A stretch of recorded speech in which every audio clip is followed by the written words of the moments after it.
El casete, cuando necesitabas un boli para escuchar música. El casete, inherente a la explosión musical de los 80, triunfó por su pequeño tamaño y por la posibilidad de transportarlo.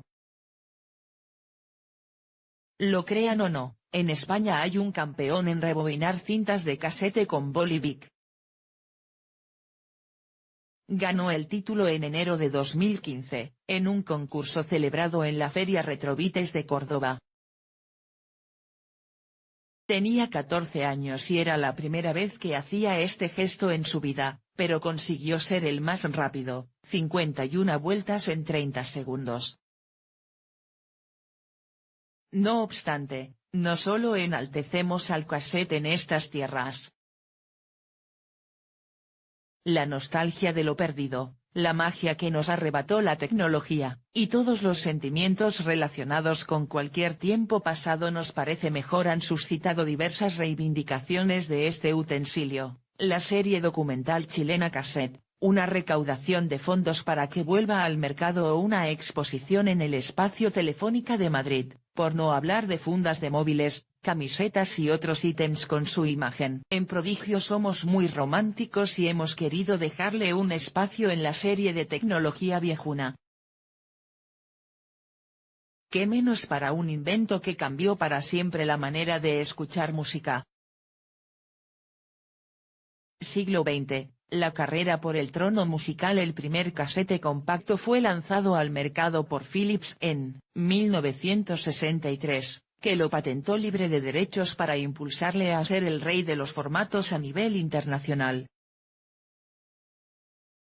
La principal ventaja fue el tamaño, como en la práctica totalidad de los inventos tecnológicos que se apoderan del mercado. El Ampex 200A, el sistema de grabación y reproducción, podía albergar la misma cantidad de datos con un volumen menor. La idea de incorporar estéreo a los equipos había sido patentada por el ingeniero británico Alan Blumlein en 1933. Pero hasta finales de los años 50 no llegó a la radio ni a la industria musical. Lo hizo de la mano de la cinta de carrete y el magnetofón, que vivieron su época dorada durante la década de los 60. Los vinilos se resistían ante la enorme expansión y acogida que había provocado la llegada de la radio. Con su emisión constante y gratuita, los discos gramofónicas lo tuvieron más difícil para extenderse entre la población. Pero el casete no tardaría en llegar al trono. La mayor facilidad de manejo, transporte y compatibilidad, era apta para mono y estéreo, lo convertían en un gran candidato frente a la cinta de carrete, de grandes dimensiones y con dificultades para el uso doméstico. Comenzó a aparecer en grandes referentes de la comunicación audiovisual del momento, tales como el show de Bing Crosby o en sesiones de grabación de artistas como Nat King Cole y Frank Sinatra, pero aún quedaban detalles por pulir para que se extendiera entre el público, como permitir una amplia frecuencia de respuesta y garantizar una dinámica de rango, además de mejorar la precisión del motor o reducir el ruido. Música para llevar a principios de los 80, las mejoras del formato llegaron de la mano del Walkman para consolidar al casete como líder de la grabación y la reproducción. Es fácil imaginar lo contentos que se pondrían los jóvenes del momento al poder disponer de un aparato con el que poder escuchar la música que quieran y donde quieran, cuentan a El Español desde la Fundación Telefónica. Y además grabar los programas de radio, y reproducirlos de una manera tan simple como apretar un botón. Esa forma personalizada y portátil de escuchar música conquistó a todo el planeta e incluso se ha descrito como imprescindible en la explosión del rock y del punk de aquella década. Y con ella, aquella estupenda forma de rebobinar la cinta, introduciendo un bic en los huecos del casete, para hacer girar al casete alrededor del bolígrafo, y que la banda se reprodujera otra vez desde el principio. La razón de este truco era tan simple como práctica: ahorrar pilas. El pequeño motor de los reproductores portátiles de la época, los llamados Walkman, podían rebobinar los casetes, pero claro, gastaban energía en el proceso y dejaban las baterías secas en ese proceso. Las marcas, Pioneer, Sony, TDK o Technics, lanzaron sus modelos de casete y las compañías discográficas comenzaron a lanzar los LP junto a las cintas.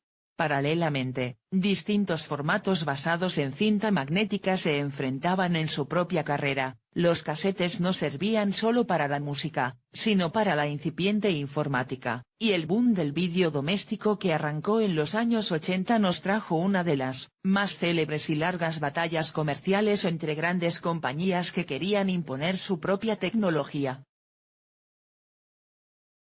La guerra de los formatos de vídeo merecería un libro completo, explica a este medio Alejandro Polanco Massa, divulgador científico especializado en tecnologías obsoletas. Por lo general, quien plantea mejor distribución o estrategia comercial, suele ganar, aunque su formato sea técnicamente peor. Lo digital vs. Lo retro. Los 90 siguieron siendo años de gloria para el casete compacto, pero la tecnología digital arrebató el poder a todos los formatos, sistemas y productos, y la música no fue una excepción. El CD-ROM, el disco compacto, convenció por su mayor capacidad y por la posibilidad de hacer copias sin perder calidad.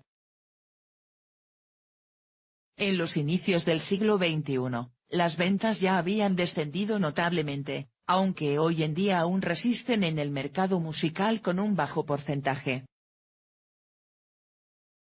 Si actualmente podemos escuchar la canción que queramos allí donde nos plazca, en los lugares con wifi, se entiende, se debe a los avances de estos años, cuando poder escuchar tu disco favorito mientras andabas por la calle resultaba uno de los mayores logros de la vida moderna que empezaba a vislumbrarse en los años 80.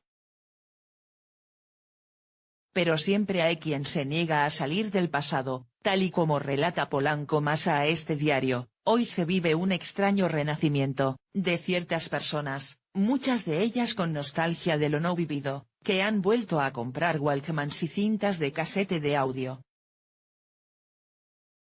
Una curiosidad muy interesante era que, por ejemplo, en algunas ciudades se establecieron grupos de aficionados a los juegos de ordenados en los 80 que eran capaces de emitir por radio el contenido de cintas de juegos, mientras que los receptores lo copiaban a través de la radio en sus propios casetes. Es una historia a la que estoy siguiendo la pista, tan entrañable como los sonidos de los clásicos módems,